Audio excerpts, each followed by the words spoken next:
وأصحابك يا حبيب الله الصلاة والسلام عليك يا نبي الله وعلى آلك وأصحابك يا نور الله صلى الله تعالى على محمد صلى الله عليه وسلم.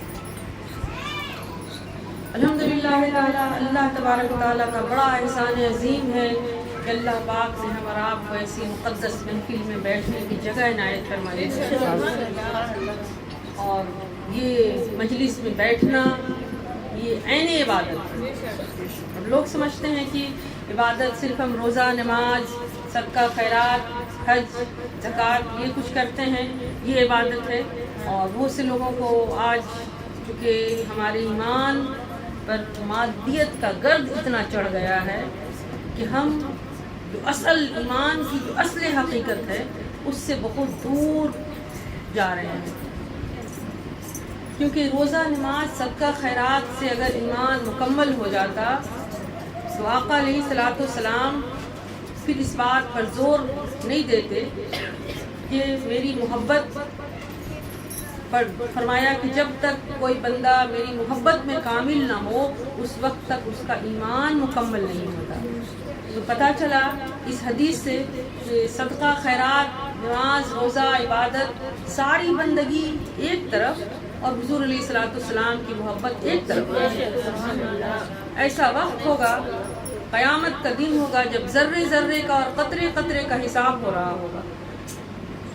ایک نیکوکار، عبادت گزار، ساری زندگی نماز، عبادت، بندگی، صدقہ خیرات، نیکیاں کرنے والا شخص میزان عمل پہ کھڑا ہوگا اور اس کی نیکیاں اور بدی جس وقت ذرے ذرے کا حساب ساری زندگی کے عمل کیے ہوئے کا جب حساب ہو رہا ہوگا تو ظاہر سی بات ہے کہ اس وقت ہر ایک بندے کے لیے ہوگا، کسی ایک کے لیے نہیں ہے بلکہ وہ ہر ایک کے لیے ہے. تو وہ حساب کسی کی نیکی کا پلڑا جو ہے وہ بھاری ہو جائے گا، کسی کے گناہوں کا پلڑا بھاری ہو جائے گا. معلوم نہیں زندگی میں کون سا عمل ہے، ہمارا آپ کو کوئی عمل کی گارنٹی نہیں ہے کہ وہ قبول ہو رہی ہے یا نہیں ہو رہی ہے. عمل کر رہے ہیں لیکن معلوم نہیں کہ کس حد تک وہ قبول ہے یا ناقبول ہے، معلوم نہیں. تو ایک شخص کا ذکر کرتے ہیں کہ ایک شخص اس کی نیکیاں، نیکوکار، پارسا، عبادت گزار، ساری زندگی نمازیں ادا کرنے والا، بندگی کرنے والا نیکوکار انسان میزان عمل پہ کھڑا ہے اور اس کی نیکیوں کا پلڑا ہلکا ہو گیا اس کے گناہ کے مقابلہ میں. یعنی اس کی گناہ، ساری زندگی کے گناہ کا بوجھ زیادہ ہو گیا اور نیکیاں کم پڑ گئی. اب وہ شخص حیران ہے، پریشان ہے کہ اب ساری زندگی جو عمل کی تھی، جو عبادت کیا تھا، وہ سب ملا کر کے بھی ہمارے گناہوں کے بوجھ کو ہلکا نہ کر سکے اور نیکیاں کم ہو گئی. اور جب ظاہر سی بات ہے جب نیکیاں کم ہوں گی اور گناہ زیادہ ہوں گے تو اس وقت بندے کو جہنم میں جانے کا حکم ہو جائے گا، جہنم میں پھینک دیا جائے گا. اور پتہ نہیں کتنے سال، کتنے 100 سال، کتنے 1000 سال جہنم کی آگ میں جلنے کے بعد وہ جب مدت ختم ہوگی تو پھر کچھ نیکیوں کے صدقے میں پھر جو ہے کہ اس کو پھر جنت میں بھیجا جائے گا. مسلمان ہے، عبادت گزار ہے. لیکن جب نیکیاں کم پڑ گئی اور گناہوں کا بوجھ زیادہ ہو گیا تو بادل کی طرح ایک بادل کی شکل میں ایک ٹکڑا آیا اور اس کے نیکی کے پلڑے کی طرف بڑھا اور اس میں رکھ دیا گیا. جب رکھ دیا گیا تو وہ بادل کے ٹکڑے کے ساتھ تھا اور وہ کیا تھا وہ تو نظر نہیں آیا، لیکن اس کے رکھتے ہی نیکیوں کا پلڑا بھاری ہو گیا اور گناہ کا پلڑا ہلکا ہو گیا. سبحان اللہ. اب وہ شخص جس کے ابھی جہنم میں جانے سے کوئی روک نہیں سکتا تھا، ابھی وہ شخص پریشان ہو گیا، پریشان اور حال اور اس کی خوشی کی انتہا نہ رہی اور کہنے لگا کہ یہ کیا ہے، ساری زندگی کی نیکیاں تو پلڑے میں رکھ دی گئی، نیکی کے پلڑے میں، لیکن وہ اس کے گناہوں کے بوجھ کو ہلکا نہ کر سکے. پھر یہ کیا شے تھا جو اس نے ایک ذرے میں آ کر کے اور نیکیوں کو، گناہوں کے پلڑے کو ہلکا اور نیکیوں کو بھاری کر دیا کہ کیا شے ہے۔ اب آقا علیہ الصلوۃ والسلام سامنے حاضر ہوتے ہیں، حضور فرماتے ہیں اے وہ شخص، تیری نیکیاں ایک طرف، ساری زندگی کی بندگی اور نیکیاں ایک طرف، لیکن یہ وہ ایک درود پاک ہے جو ایک دن تو نے محبت میں میری محبت میں ایک دن تو نے میری محبت میں جھوم جھوم کر میرے خیال کے ساتھ پڑھا تھا، سبحان اللہ، مجھ کو حاضر و ناظر کر کے پڑھا تھا، وہی ایک درود تھا جو میں اٹھا کر کے رکھ دیا تھا۔ آج کے دن کے لیے وہ ایک درود پاک میں نے تیرا اٹھا کے رکھ دیا تھا کہ جب تو یہاں آئے گا اور تیری پکڑ ہوگی تو چونکہ تو نے میری محبت میں پڑھا تھا، چونکہ درود پاک تو ایک تھا لیکن محبت میں پڑھا تھا، اس لیے محبت نے اس کا وزن اتنا بھاری کر دیا ہے کہ تیری ساری زندگی کے گناہوں کا بوجھ کو کاٹ دیا۔ یہ محبت رسول ہے صلی اللہ علیہ وسلم، جو حضور کی محبت جس دل میں آ جائے وہ دل آباد ہے، جس جگہ آ جائے وہ جگہ آباد ہے۔ تو اب آپ کے دلوں میں، اب آپ کہتے ہیں ابھی 12ویں شریف کا مہینہ چل رہا ہے، متبرک مہینہ چل رہا ہے، تو اس مہینے میں، ان دنوں میں بڑا ایک ایک لمحہ بڑا قیمتی ہے، اور الحمدللہ تعالی اللہ نے جن لوگوں کو توفیقیں بخشی ہیں وہ حضور سے محبت کرتے ہیں اور اپنے اپنے گھروں کو بھی سجاتے ہیں۔ سبحان اللہ۔ اور بہت سے لوگوں کی بات یہ سمجھ نہیں آتی، اس لیے کہ کیوں سجاتے ہیں، گھر کیوں سجاتے ہیں، حضور کی میلاد کیوں مناتے ہیں، جشن کیوں مناتے ہیں۔ ان کو لگتا ہے کہ ہمارے بیٹے بیٹیوں کا برتھ ڈے آئے تو ہم سجائیں گے، لیکن یہ تو حضور کی محبت میں سجانا ان کے حساب سے اتنا ضروری نہیں ہوتا ہے۔ اب آپ سنیں کہ یہ ضروری کہاں ہے اور کس طریقے سے ہے اور اس سے کیا ملتا ہے۔ ہم اور آپ دیکھتے ہیں کہ اگر یہ جشن صرف ہم مناتے ہیں، اگر آپ اور ہم صرف مناتے اور اپنے سے مناتے ہیں، یا کوئی چھوٹی موٹی کتابوں سے اگر ہم نے مطالعہ کیا ہوتا اور ہم اور آپ منانے لگتے، تو بہت سے لوگ کہتے بھائی یہ ضروری نہیں ہے، کہیں سے پڑھا ہے، کہیں سے سنا ہے، منا رہا ہے۔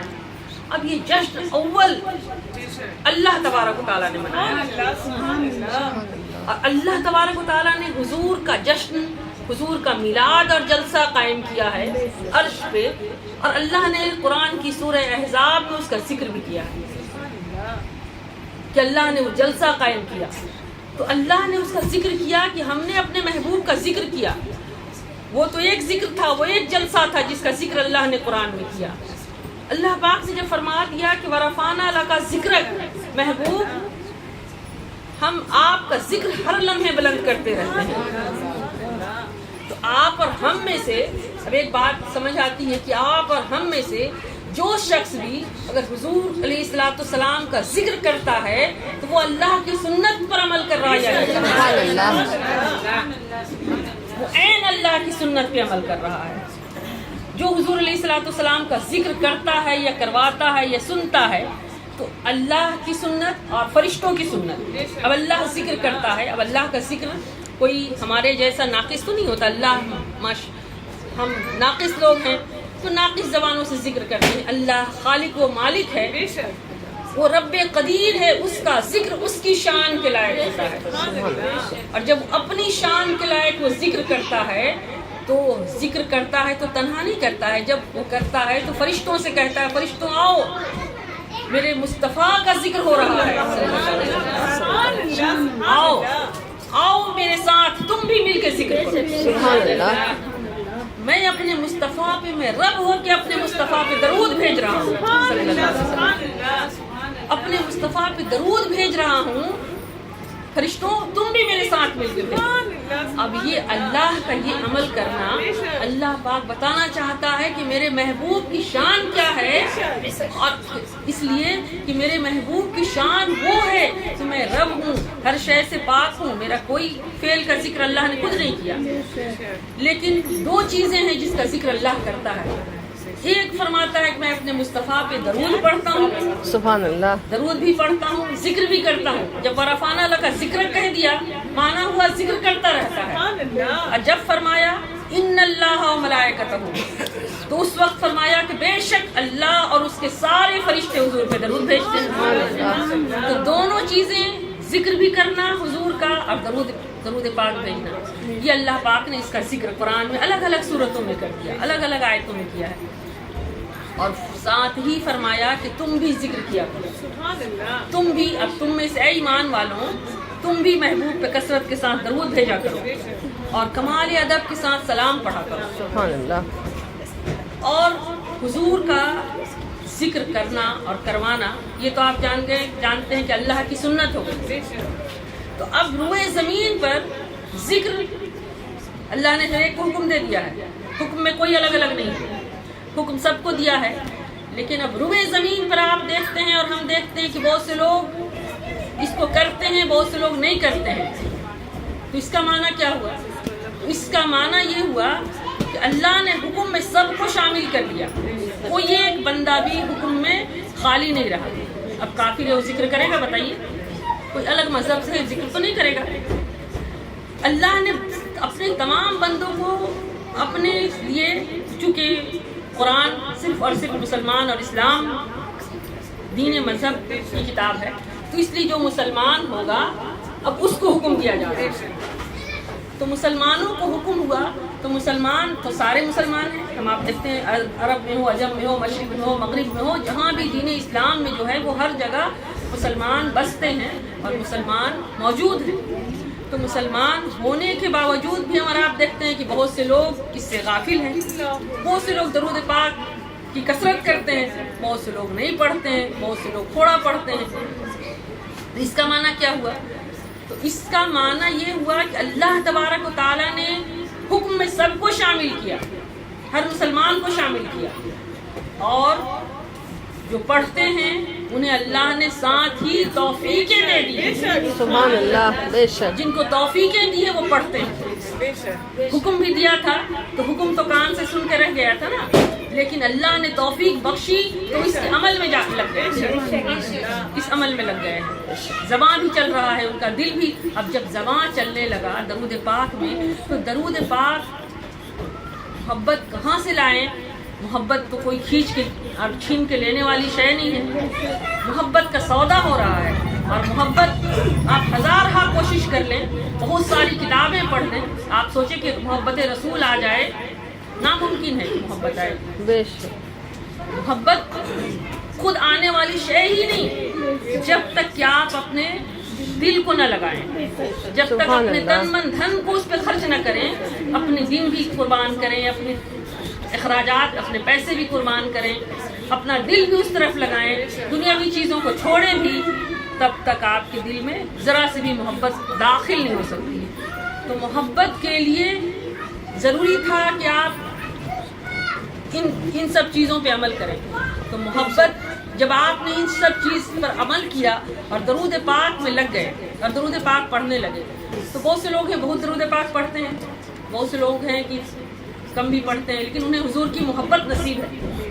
اب جنہیں حضور علیہ الصلوۃ والسلام کی محبت نصیب ہو گئی ہے، سمجھ لیں کہ وہ دنیا اور آخرت میں ہر عمل میں کامیاب ہے. کیونکہ ساری عمل، اب ایسا مطلب نہیں کہ سارا عمل جس کو محبت نصیب ہو جائے گی وہ تو سارا عمل کبھی چھوڑے گا ہی نہیں، کوئی نیک عمل چھوڑے گا ہی نہیں، کوئی نیک عمل سے چھوٹے گا ہی نہیں.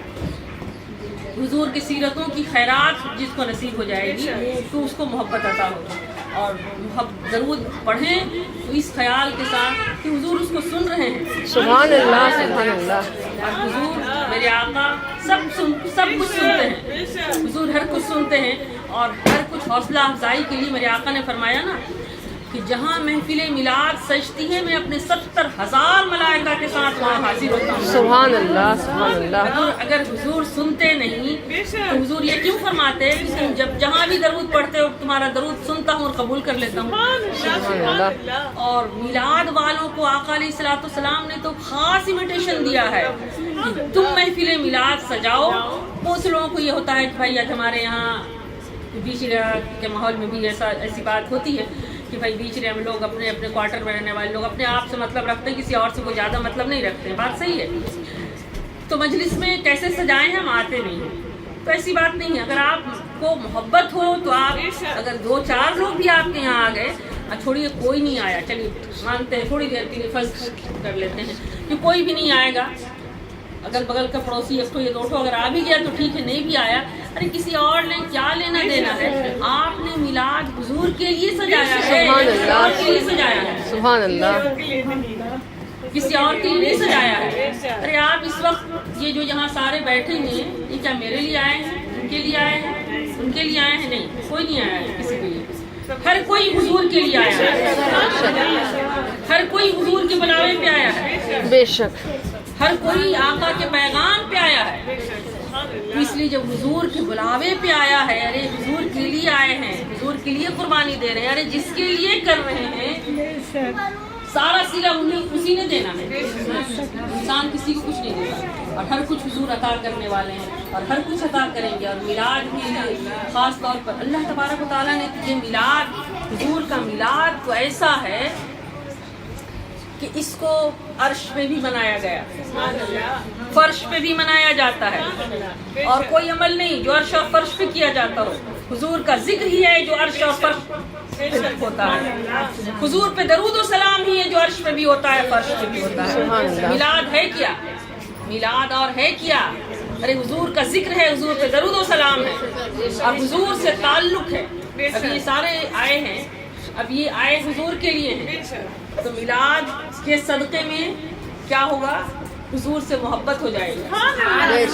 جن کے دلوں میں محبت نہیں ہوگی ان کو محبت کی خیرات نصیب ہو جائے بے گی، شک، اور جن کے پاس محبت ہوگی ان کی محبت میں آج اضافہ ہو جائے گا. سبحان اللہ، سبحان اللہ، یہی میلاد ہے، یہی حضور کا میلاد ہے صلی اللہ علیہ وسلم. صلی اللہ علیہ وسلم، اور آقا علیہ الصلوۃ والسلام نے خود اپنا میلاد منایا، سبحان اس اللہ، کو سنت بنانے کے لیے. اللہ کی سنت تو تھی ہی، اب حضور کی سنت کو کیسے جاری ہو امت پہ؟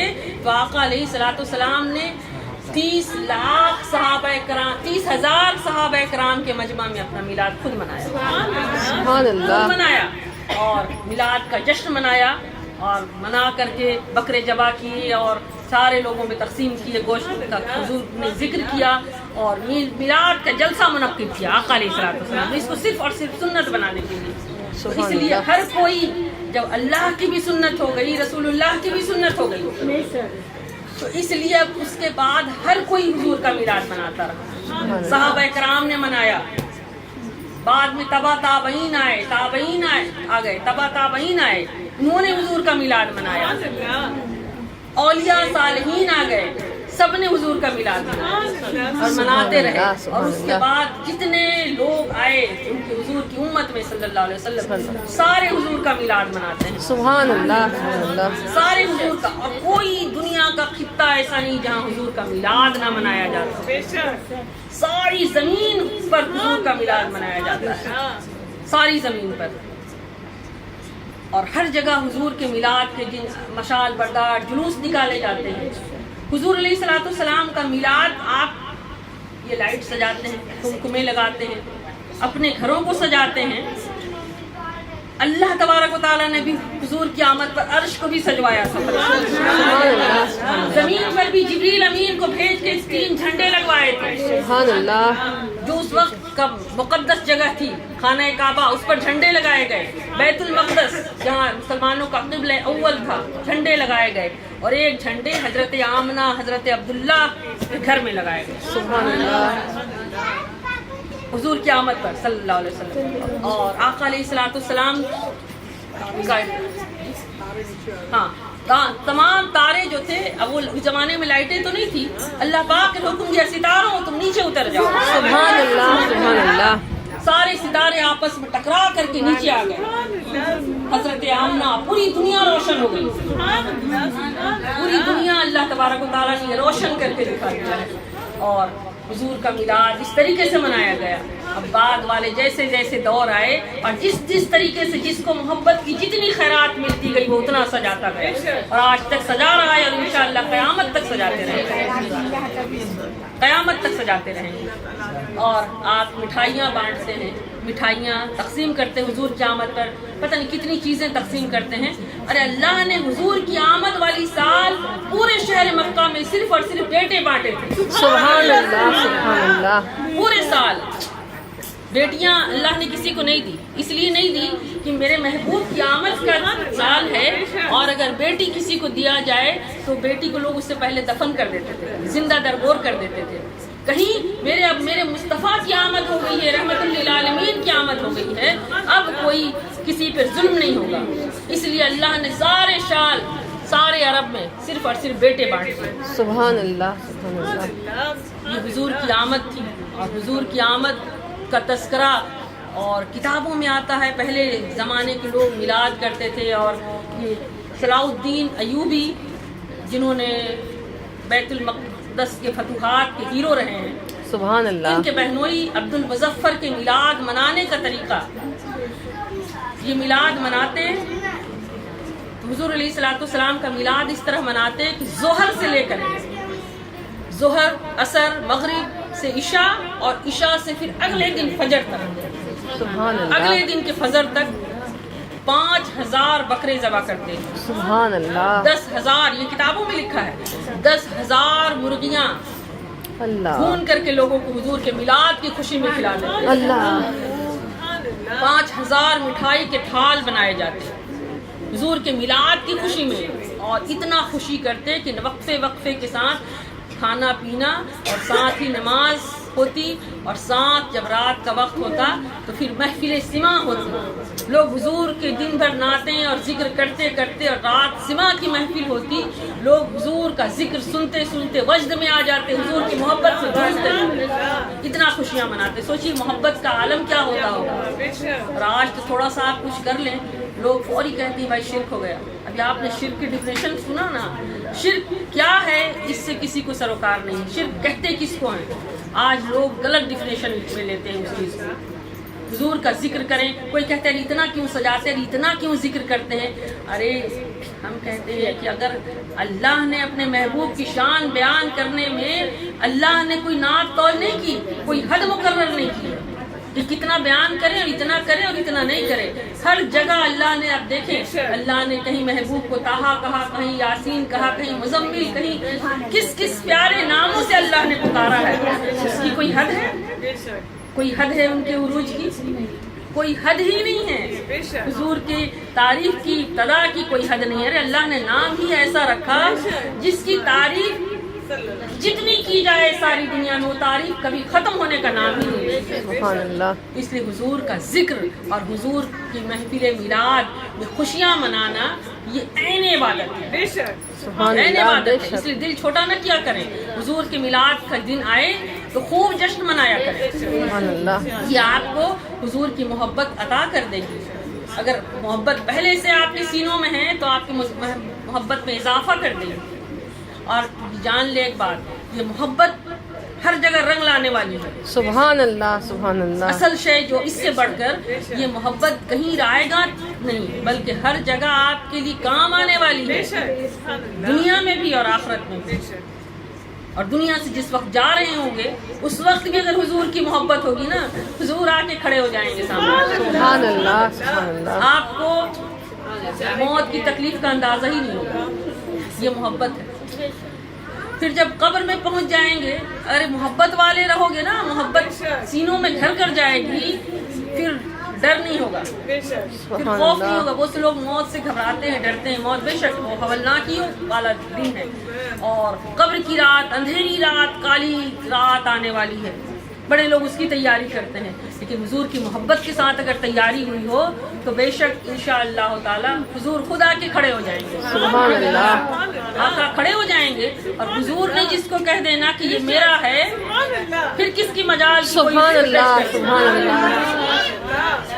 کوئی پھر اس کو پھر کسی فرشتے کی یا کسی کی بھی مجال نہیں کہ وہ اس کو پھر اس سے سوال کرے. یہ عالم ہے. تو حضور کی محبت ہر جگہ رنگ لانے والی ہے اور ہر جگہ کامیابی تک پہنچانے والی ہے. تو حضور کی محبت کے تذکرے کرنا اور حضور کا ذکر کرنا، حضور کی محفل میلاد منعقد کرنا، یہ ہم سب، آپ سب اپنا فریضہ سمجھیں اور سمجھیں کہ 12 ربیع اول میں انشاءاللہ تعالیٰ ہم ایک نہ ایک دن اپنے گھر میں ملا کریں گے. یہ ارادہ رکھیں اور کریں انشاءاللہ تعالیٰ. پھر آپ دیکھیں کہ پھر کیا ملتا ہے آپ کو اور کیا. ارے دنیا کی شے ملنا بڑی شے نہیں ہے. دلوں میں اگر محبت کی شمع اور چنگاری آ جائے نا تو یہ بہت بڑی نعمت ہے. اب آقا علیہ الصلوۃ والسلام جب مکہ سے مدینہ ہجرت کی، آپ کو پتہ ہے ہجرت کے لیے آقا علیہ الصلوۃ والسلام ہجرت کر سکتے تھے حضور کسی دن بھی. آقا علیہ الصلوۃ والسلام ہجرت کر کے جب پہنچے ہیں اور مدینہ پاک پہنچے اور حضرت ایوب انصاری رضی اللہ تعالیٰ عنہ کے گھر آپ نے قیام کیا. اور کیسے قیام کیا کہ جب مدینہ منورہ پہنچے 8 ربیع الاول کو آقا علیہ الصلوۃ والسلام چلے تھے. اور جب مدینہ منورہ پہنچے ہیں ایوب انصاری کے گھر تو اس دن 12ویں ربیع اول کی رات تھی. سبحان اللہ. حضور کے میلاد کا دن تھا. اور آقا علیہ الصلوۃ والسلام چل رہے ہیں، اونٹنی پہ سوار ہیں. پورے مدینہ منورہ کے لوگ اپنے اپنے گھروں سے نکل آئے ہیں کہ حضور میرے گھر تشریف لے آئیں، آقا میرے گھر تشریف لے آئیں. ہر ایک آنکھیں بچھائے بیٹھا ہے، انتظار کر رہا ہے. کہتا تھا آقا میرے گھر، راستے میں آقا میرے گھر تشریف لائیں. اب حضور کسی کا دل تو نہیں توڑ سکتے تھے. میرے آقا تو دل جوڑتے ہیں، توڑتے ہیں نا. تو میرے آقا نے فرمایا کہ میں اب اس معاملے کو اب کس کو ناراض کروں اور کس کے یہاں رکوں نہیں رکوں. آقا علیہ الصلوۃ والسلام نے فرمایا ان سے، ان مہاجروں سے، انصاروں سے فرمایا کہ یہ معاملہ میں اپنی اونٹنی پہ چھوڑتا ہوں. سبحان اللہ. سبحان یہ اللہ. معاملہ اب میں اونٹنی پہ چھوڑتا ہوں، اونٹنی جہاں رک جائے گی میں وہیں قیام کروں گا. حضور علیہ الصلوۃ والسلام چلتے چلتے اور پورا مدینہ منورہ حضور کے پیچھے بارات کی طرح چلتا ہے. سبحان اللہ. قربان جاؤں ان لمحات پر. کیا لمحات ہوں گے. حضور کی اصل باراتی، اصل دولہا جو پوری دنیا کائنات اور آخرت، عالم آخرت کے لیے جو آیا ہے، جو بن کے جس کے صدقے میں سب کچھ آئی ہے، آج وہ مدینہ منورہ کی گلیوں میں چل رہے ہیں اور سارا مدینہ منورہ شہر اٹھ کر کے حضور کے پیچھے چل رہا ہے. سبحان اللہ. سبحان اللہ. جہاں سے حضور گزرتے تھے ہر کوئی گھروں سے نکل جاتا اور نکل کے ساتھ ہو لیتا. اتنی چاہت اور اتنی محبت تھی آقا علیہ الصلوۃ والسلام سے. چلتے چلتے آقا علیہ الصلوۃ والسلام جس گھر پہ پہنچے اور جس گھر پہ قیام کیا وہ گھر حضرت ایوب انصاری رضی اللہ تعالیٰ. سبحان اللہ. سبحان اللہ. اور ایوب انصاری کے گھر پہ جا کے اونٹنی نے قیام کر لیا. وہاں جا کے بیٹھ گئی اونٹنی. ایوب انصاری کے گھر کے دروازے پر بیٹھ گئی اور بیٹھ گئی. حضرت ایوب انصاری رضی اللہ تعالیٰ عنہ مدینہ کے ہیرو ہو گئے. سبحان اللہ. سبحان اور اللہ. کہنے لگے میرا گھر بسانے حضور آ گئے. سبحان اللہ. سبحان اللہ. میرا گھر بسانے حضور آ گئے ہیں. تو حضور کی شان ہے، میرے آقا کی شان ہے. جب حضور ایوب انصاری رضی اللہ تعالیٰ عنہ کے گھر قیام کرتے ہیں، کسی کو کوئی جھگڑا نہیں، کسی کو کوئی ایوب انصاری کے گھر بیٹھا اور سارا مدینہ منورہ ایوب انصاری کا مہمان ہو گیا. سبحان اللہ. حضور سبحان علیہ اللہ. الصلوۃ والسلام کے قدموں کی برکت تھی اور وہ دن 12ویں ربیع الاول کا تھا. سبحان اللہ. آقا علیہ الصلوۃ والسلام کسی دن کا انتخاب کر سکتے تھے نا، لیکن حضور نے اس دن میلاد منوا لیا مدینے والوں سے. آپ پہلے مدینہ منورہ میں حضرت ایوب انصاری رضی اللہ تعالیٰ عنہ کے گھر حضور کا میلاد منعقد اور حضور کی آمد پر آقا علیہ الصلوۃ والسلام خود جلوہ افروز ہے. حضور خود حاضر ہیں اور سارے مدینہ منورہ نے ایوب انصاری رضی اللہ تعالیٰ عنہ کے گھر حضور کا میلاد مل جل کر منایا. اور جو محفل میلاد منایا اور مناتا رہتا ہے اور منائے گا اس کو تو کیا ملتا. اللہ پاک نے دیکھیے حضور علیہ الصلوۃ والسلام کا تذکرہ تو اللہ نے ہر نبی کی کتابوں میں کیا ہے. پہلے جو نبیوں کو کتابیں دیں گے اس میں بھی حضور کی آمد کا تذکرہ ہے. اللہ نے پہلے جن نبیوں کو بھیجا تھا وہ بھی حضور کے انتظاری تھے. وہ بھی انتظار کرتے تھے کہ آقا علیہ الصلوۃ والسلام اور نہیں آئے تھے پھر بھی میلاد مناتے تھے، پھر بھی حضور کا ذکر کرتے تھے، کیونکہ آقا علیہ الصلوۃ والسلام نے ہر ایک کے لیے لازمی کر دیا تھا کہ محبت رسول صرف آپ کے لیے اور ہمارے لیے نہیں ہے، صرف آپ اور ہمارے لیے نہیں ہے، بلکہ محبت رسول ہر پیغمبروں کے لیے اور ہر پیغمبر کی امتیوں کے لیے، سب کے لیے لازمی تھی۔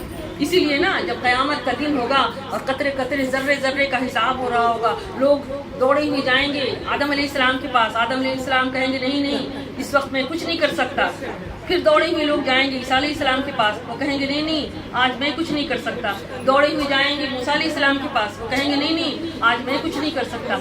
جب سارے نبیوں کے پاس سے مایوس ہو کر کے واپس پہنچیں گے، عرض کریں گے کہ آج ایک ہی ہستی ہے جو اللہ کی بارگاہ میں سوال کر سکتا ہے، اور اس ہستی کا نام محمد مصطفیٰ صلی اللہ علیہ وسلم۔ آج ان کی باری ہے، آج وہ جو کہہ دیں دو عالم کی خدا کی رضا چاہتے ہیں دو عالم، اور خدا چاہتا ہے رضائے محمد صلی اللہ علیہ وسلم۔ آج اللہ تبارک و تعالیٰ کی بارگاہ سے حضور جس کی سفارش کر دیں گے اس کو شفاعت ہوگی، اس کی بخشش اور نجات ہو جائے گی۔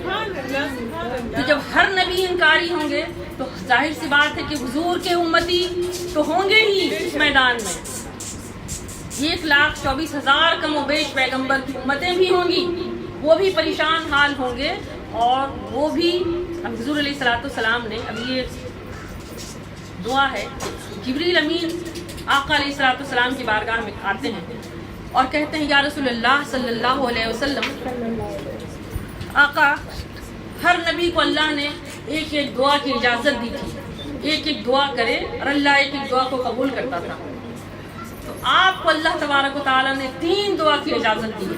سبحان اللہ۔ اب حضور کا مرتبہ دیکھیں، کوئی کہتا ہے میرے جیسا معاذ اللہ کوئی نبی کے جیسا میرا نبی نہیں ہے، تو پھر انسانوں جیسا کیسے ہو سکتا ہے؟ سبحان اللہ۔ آدم علیہ السلام کو بھی اللہ نے ایک دعا کی مہلت دی تھی، ایک دعا قبول کی تھی، آدم علیہ السلام کی توبہ قبول ہوئی، توبہ قبول ہوئی۔ اور کہیں توبہ قبول کیسے ہوئی؟ توبہ بھی قبول ہوئی تو حضور کے صدقے میں صلی اللہ علیہ وسلم، محمد کے صدقے میں تو توبہ قبول ہوئی۔ ایک دن آدم علیہ السلام نے، فجر کا وقت تھا، اب آپ نماز فجر پڑھتے ہیں نا، اللہ نے 5 نمازوں کو کسی نہ کسی پیغمبر کی یاد میں رکھا ہے، جو 5 وقت کی جو نماز ادا کرتے ہیں، 5 نمازیں کسی نہ کسی پیغمبر کی یاد ہے۔ تو آدم علیہ السلام دعا تو سالوں سے کر رہے تھے، 309 سال تک رہے اور اس سے زیادہ رہے اور دعا کرتے رہے، مغفرت کی معافی مانگتے رہے۔ ایک روز اللہ تبارک و تعالیٰ سے عرض کرنے لگے باری تعالیٰ اس محمد کے صدقے سے میری دعا قبول کرنا مولا، سبحان اللہ، جس کا نام تو نے ہر جگہ لکھ رکھا ہے۔ اب جیسے ہی آدم علیہ السلام، وہ فجر کا وقت تھا، جیسے ہی آدم علیہ السلام نے کہا باری تعالیٰ اپنے اس محبوب کے صدقے جس کا نام تو نے جنت کے ہر پتوں پر لکھ رکھا ہے، اس کے صدقے سے میری مغفرت فرما دے۔ اللہ کی رحمت فوری جوش میں آ گئی، جیسے ہی محمد کا نام آیا نا صلی اللہ علیہ وسلم، حضور کا نام آیا، اللہ کی رحمت دریائے جوش میں آ گئی اور آدم کی توبہ قبول ہو گئی، توبہ قبول ہو گئی، اللہ نے قبول کر لی۔ وہ فجر کا وقت، سبحان اللہ، وہ فجر کی وقت تھا، تو اللہ نے فرمایا اے آدم، یہ چونکہ تو نے میری دعا جس وقت قبول ہوئی تو شکرانے میں آدم علیہ السلام نے 2 رکعت نفل ادا کی۔ اللہ نے توبہ قبول کر لی نا، تو آدم علیہ السلام نے 2 رکعت نفل ادا کی، وہ ہمارے فجر کی نماز بن گئی۔ سبحان اللہ۔ پھر اللہ تبارک و تعالیٰ نے پوچھا اے آدم تو نے میرے محبوب کا نام کیسے لے لیا؟ سبحان اللہ اللہ، کو دیکھیے پیار ہے، اور کبھی نہیں پوچھا تھا۔ اب یقین آپ یہاں مجلس میں آئے ہیں نا، آپ جب اٹھ کے جائیں گے تو اللہ پوچھے گا نا فرشتوں سے تم کہاں گئے تھے، کیوں پوچھتا ہے؟ آپ حضور کے ذکر میں آئے ہیں اس لیے پوچھتا ہے۔ جب حضور کا ذکر ہو گیا تو آدم علیہ السلام سے اللہ نے پوچھا اے آدم تجھے کیسے معلوم تو نے میرے محبوب کا نام لے لیا، اس کے صدقے سے دعا کر لی۔ آدم علیہ السلام بھی جب اللہ کلام کر رہا، آدم علیہ السلام بھی عرض کرنے لگے باری تعالیٰ جب تو نے مجھے پیدا کیا اور میرے اندر روح پھونکی اور میرے اندر نور ڈالا، اور جب میں نے آنکھیں کھولی، سر اٹھایا تو دیکھا کہ عرش کے پائے پہ لا الہ الا اللہ محمد رسول اللہ صلی اللہ علیہ وسلم. محمد رسول اللہ لکھا تھا. میں نے دیکھا پہلی نگاہ جو میری پڑی عرش کے پائے پر تو میں نے دیکھا کہ لا الہ الا اللہ تو سمجھ آتی ہے، لا الہ الا اللہ وہ تیری حمد ہے، وہ سمجھ آتی ہے. یہ محمد رسول اللہ کو میں نے سمجھا کہ یہی وہ عظیم ہستی ہوگی جس کا نام اللہ نے اپنے نام کے ساتھ ملا کر رکھا ہے. اس کے بعد میں جنت میں رہا. مجھے خیال نہیں رہا، میں جنت میں رہا، جنت کی بہت دن تک جنت کی نعمتوں میں رہا، کھاتا پیتا جو کچھ تو نے مجھے دی تھی باری تعالیٰ سب میں گھومتا پھرتا رہا. لیکن میں جہاں بھی گھومتا جنت کے ہر درختوں پر، ہر پتوں پر، ہر شجر پر، ہر پھول پر، ہر ایک پر محمد محمد کا نام لکھا ہے. سبحان اللہ سبحان اللہ. اور جب تو نے میری میری سے غلطی ہوئی، میری نافرمانی میں نے کی تیری، اور تو نے مجھے زمین پر پھینک دیا، میں دعا کرتا رہا، روتا رہا باری تعالیٰ. تو مجھے خیال آیا اتنے دن سے رو رہا ہوں، دعا کر رہا ہوں، اللہ دعا قبول نہیں کر رہا ہے. میں نے کہا کہ کوئی عظیم ہستی ہوگی جو اس عالم میں دیکھا ہے کچھ، تو خیال کرتے کرتے دیکھا کہ ایک ہی شے ہر جگہ نظر آیا. وہ کیا تھا؟ وہ محمد محمد کا نام تھا. سبحان اللہ. اس لیے میں نے عرض کر دیا تجھ سے کہ باری تعالیٰ تو ہی اپنے اس محبوب کے صدقے میں میری دعا قبول کر لے. اللہ پاک نے فرمایا ہاں اے آدم تو صحیح کہتا ہے، میں نے جس کا نام ہر جگہ لکھ رکھا ہے نا، ارے انہی کے صدقے میں ہر کچھ بنایا ہے. اے آدم تجھ کو بھی میں نے انہی کے صدقے میں پیدا کیا. تو یہ حضور کی صدقے میں ہی ہر کچھ آیا ہے، ہر کچھ بنا ہے. اور آپ اور ہم اگر یہ خیال کریں کہ ارے حضور کے لیے اور آپ کھاتے پیتے اپنے اوپر خرچ کرتے ہیں، سب کچھ کرتے ہیں، لیکن یہ سوچ کے کریں کہ یہ سب کچھ حضور کا صدقہ ہے، یہ سب کچھ حضور کی خیرات ہے.